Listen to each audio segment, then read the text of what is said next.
আসসালামু আলাইকুম ওয়া রাহমাতুল্লাহি ওয়া বারাকাতুহু। আমি হাকিম মোহাম্মদ আশরাফুল আলম, নাহার ডক্টর চেম্বারের পক্ষ থেকে সবাইকে আন্তরিক শুভেচ্ছা জানিয়ে শুরু করছি। তো বন্ধুরা, পানির মতো পাতলা বীর্য ঘন ও গাঢ় করতে এবং সহবাসের সময় 1 থেকে 2 মিনিটেই বীর্য পড়া বন্ধ করতে মনোযোগ সহকারে সম্পূর্ণ ভিডিওটি দেখার আমন্ত্রণ জানিয়ে শুরু করছি। সম্মানিত বন্ধুগণ, একটু আলিঙ্গন করলে, একটু আদর সোহাগ করলে বা একটু চুম্বন করলে পুরুষাঙ্গের মাথায় পানির মতো আঠালো পদার্থ বা বীর্য বের হয়ে যায়। তো আজকের ভিডিও তাদের জন্য। এই সমস্যা থেকে স্থায়ীভাবে সমাধানের উপায় নিয়ে আলোচনা করব ইনশাআল্লাহ।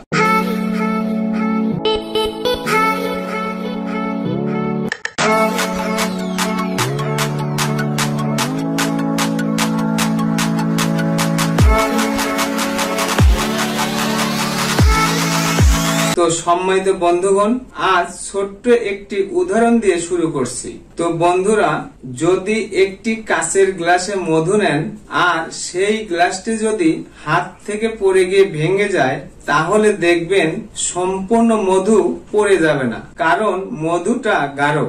আবার যদি একটি কাচের গ্লাসে পানি নেন আর সেই গ্লাসটা যদি হাত থেকে পড়ে গিয়ে ভেঙে যায়, তাহলে দেখবেন সম্পূর্ণ পানিটাই পড়ে গেছে। এর কারণ পানিটা ছিল পাতলা। তো বন্ধুগণ, যাদের বীর্য পানির মতো পাতলা, তারা স্ত্রীর কাছে যাওয়ার সাথে সাথে যখন স্ত্রীর সাথে আলিঙ্গন করেন, স্তনে চুম্বন করেন, গালে ও ঠোঁটে চুম্বন করেন, তখন আপনার দেহে একটা উত্তেজনার ভাব চলে আসে।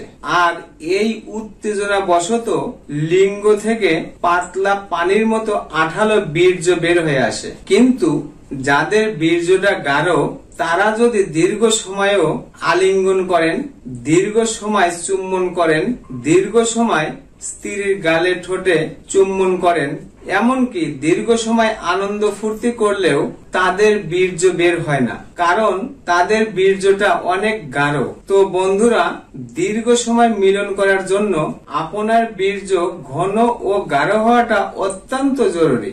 আর আপনার বীর্য স্থায়ীভাবে ঘন ও গাঢ় করার জন্য 1 চা চামচ সোফট ট্রাইবুলাস 1 কাপ হালকা গরম দুধের সাথে মিশিয়ে রাত্রে শোয়ার আগে সেবনে সামান্য কিছুদিনের মধ্যেই পানির মতো পাতলা বীর্য মধুর মতো ঘন ও গাঢ় হবে।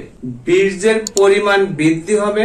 সহবাসের সময় 1 থেকে 2 মিনিটেই বীর্য পড়ে যাবে না। আপনি দীর্ঘ সময় স্ত্রীর সাথে মিলিত হতে পারবেন ইনশাআল্লাহ। তো সম্মানিত বন্ধুরা, সফট ট্রাইবুলাস শুধু যৌন রোগেরই উপকার করে না, যাদের পরিপাকতন্ত্রের গোলযোগ যেমন পুরাতন আমাশয়, আইবিএস, পেট ফাঁপা, বদহজম, অজীর্ণ ও পেটে প্রচুর গ্যাস আছে, তাদের ক্ষেত্রে সফট ট্রাইবুলাস অব্যর্থ ঔষধ। শুধু তাই নয়, একটুতেই অস্থির লাগা, বুক ধরপড় করা, হাত পা চাপায় কামড়ায়, ঝিঝি করে, অবশ লাগে, হাঁটতে চলতে মাথাটা ঘুরায়, মনে হয় পড়ে যাব। সামান্য উত্তেজনা বা বিনা উত্তেজনায় পানির মতো আঠালো পদার্থ বা বীর্য বের হয়। প্রস্রাবের আগে ও পরে পুঁইশাকের লালার মতো, সাদা ভাতের মারের মতো আঠালো পদার্থ বের হয়। স্ত্রী বা গার্লফ্রেন্ডের সাথে কথা বললে, একটু আলিঙ্গন করলে, একটু চুম্বন করলেই পানির মতো আঠালো পদার্থ বা বীর্য বের হয়ে যায়। ঘন ঘন প্রস্রাব হয়, ফোটায় প্রস্রাব হয়, প্রস্রাবের চাপ ধরে রাখতে কষ্ট হয়, বসে প্রস্রাব করলে প্রস্রাব পরিষ্কার হয় না, দাঁড়িয়ে প্রস্রাব করতে হয়, রাত্রে বারবার প্রস্রাবের বেগ হওয়া সহ ইত্যাদি সমস্যায় যারা কষ্ট ভোগ করিতেছেন, তাদের জন্য সফট ট্রাইবুলাস সেবনে সামান্য কিছুদিনের মধ্যেই উপরোক্ত সমস্যাগুলো স্থায়ীভাবে নিরাময় হওয়া সম্ভব ইনশাআল্লাহ।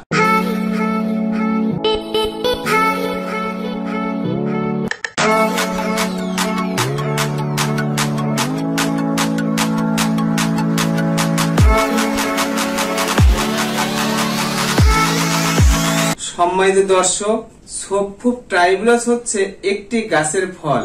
এটি সিজনে সংগ্রহ করে ভালো করে পরিষ্কার করে পাউডার করে রাখতে হয়। তো বন্ধুরা, আপনারা যদি একান্তই উন্নত মানের সোপফুক ট্রাইবুলাস সংগ্রহ করতে না পারেন, তাহলে স্ক্রিনে দেওয়া নাম্বারে অথবা নিচে একটি লিংক দিয়ে রেখেছি, এই লিংকে ক্লিক করে উন্নত মানের সোপফুক ট্রাইবুলাস সংগ্রহ করতে পারেন।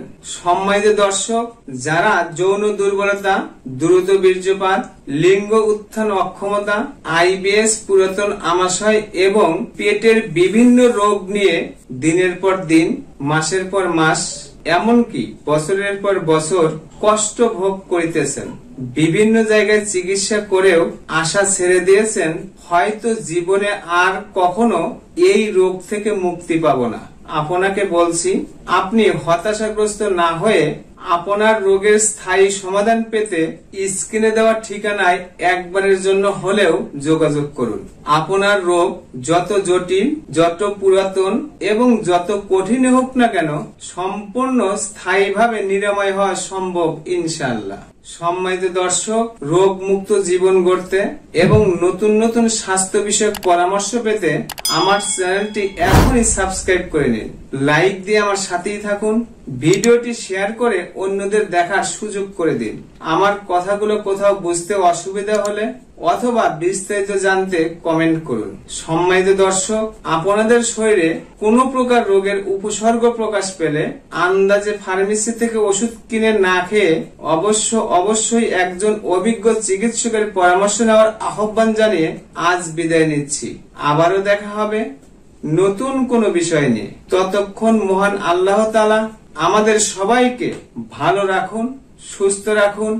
আসসালামু আলাইকুম ওয়া রাহমাতুল্লাহি ওয়া বারাকাতুহু।